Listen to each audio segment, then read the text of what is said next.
अजित पवार विमान अपघात प्रकरणी डीजीसीए आणि व्हीएसआर कंपनी विरोधात एफआयआर दाखल करून घेण्यास मरीन लाईन्स पोलिसांचा नकार.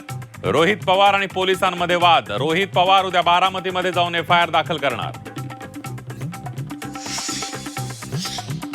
महाविकास आघाडीचा फॉर्म्युला ठरला. विधान परिषदेवर उद्धव ठाकरे जाणार, शरद पवार राज्यसभेवर जाणार, तर परिषदेचं विरोधी पक्षनेतेपद काँग्रेसकडे.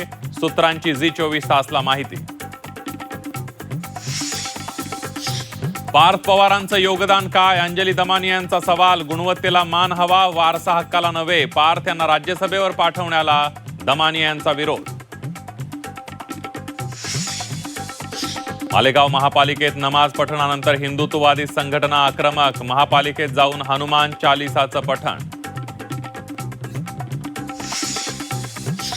माहिती न घेता अंबादास दानवेंनी जमीन गैरव्यवहाराचे आरोप केले. दानवेंविरोधात अब्रू नुकसानीचा दावा दाखल करणार. खासदार संदीपान भुमरेंचा इशारा.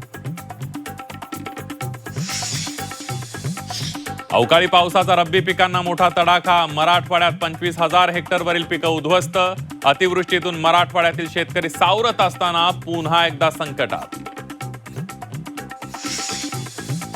बुलढाण्यात लोणार सरोवराच्या पाणी पातळीमध्ये वाढ. सरोवराजवळील अनेक प्राचीन मंदिरं पाण्याखाली. वाढत्या पाणी पातळीवर योग्य त्या उपाययोजना करण्याची स्थानिकांची प्रशासनाकडे मागणी.